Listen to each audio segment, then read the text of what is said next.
ሰላም ውድ የዩቲዩብ ቤተሰቦች እንዴት ናችሁ? እኔ ያለው እግዚአብሔር ይመስገን። እንግዲህ የምታዩት ፓወር ሰርኪዩት ዲያግራም ነው። ሰርኪዩት ዲያግራም በሁለት እንከፍላለን። መጀመሪያ ፓወር እና ኮንትሮል ብለን እንከፍላቸዋለን። እንግዲህ የምታዩት ፓወሩ ነው። እንግዲህ ፓወሩን እንደምታዩት እንግዲህ ስታር ዴልታ ሞተር ኮንትሮል ዲያግራም ነው። እንግዲህ ስታር ዴልታ ማለት ምንድነው? ምክንያቱም እንግዲህ አብዛኛው ጊዜ ስታር ዴልታ እንጠቀማለን። እንግዲህ ለአብዛኛው ለትላልቅ ሞተሮች ስታር ዴልታ ኮኔክሽን ነው የምንጠቀመው። የሚሆንበት ምክንያት እንግዲህ ዳይሬክተር ላይንም አብዛኛው ሞተር ላይ ታውቃላችሁ እንግዲህ ስለ ኮንትሮል ሲስተም ፎርዋርድ ሪቨርስ ታውቃላችሁ። ይህ ምንድነው? ስታር ዴልታ እንግዲህ የተሻለ ነው ከፓወር አቅም የኮኔክሽን እንግዲህ ትላልቅ ሞተሮች ላይ። ምክንያቱም ዳይሬክት ኦንላይን እንዳንጠቀም ዳይሬክት ኦንላይን ከ5 ኪሎዋት በታች ላሉት ነው እንግዲህ የምንጠቀመው አብዛኛውን።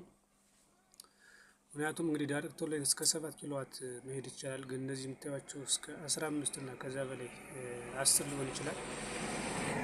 ስለዚህ ዳይሬክት ኦንላይን ማንቀሳቀስ አይችልም። ስለዚህ ቤስት የሆነው ስታር ዴልታ ሞተር ኮንትሮል ሲስተም ነው። ሶ እንግዲህ ስታር ዴልታ ብታዩዋቸው እዚህ ጋር አሁን ስታር ምልክት ነው የምታዩት። ከርሰሩ እንግዲህ ይሄኛውና ሲሰራ ዴልታ ነው። እንግዲህ ስታር ዴልታ የተባለው ምንድነው? ስታርቲንግ ከረንቱን ለመቀነስ ነው። እንግዲህ ምክንያቱም ፈርስት በስታር እናስነሳለን ከዛ ወደ ዴልታ ሲስተም እንቀይራለን ማለት ነው እንደምታዩት። ስለዚህ ይሄኛው እዚህ ጋር ፎርዋርዱ አለ እዚህ ጋር የምታዩት እንግዲህ ከዚህ የምታዩት ዴልታ ሲስተም መጥቶ ነው የተገናኘው። እዚህ ጋር ስታር አለ። ኬ ዋን ኬቱ እና ኬ ስሪ ይላል።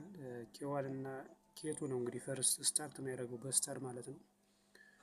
ስለዚህ ስታር ያስፈልገው እንግዲህ ስታርቲንግ ከረንቱን ለመቀነስ ነው። ምክንያቱም ሞተራችን በስታርቲንግ በዴልታ ብናስነሳው የመንገጫገጭና ሞተራችን በርን የመሆን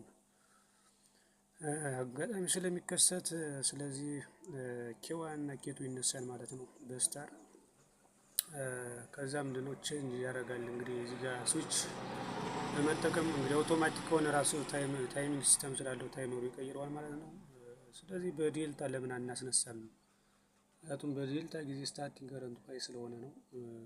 ለዚያ ነው እንግዲህ በዴልታ ጊዜ ቮልቴጅ እኩል ነው ከረንት ሎ ነው። እንግዲህ በስታር ጊዜ ደግሞ ቮልቴጁ ይለያያል ከረንቱ። ምክንያቱም ስታርት እየጨመረ ነው የሚሄደው በዛ ሲስተም ነው።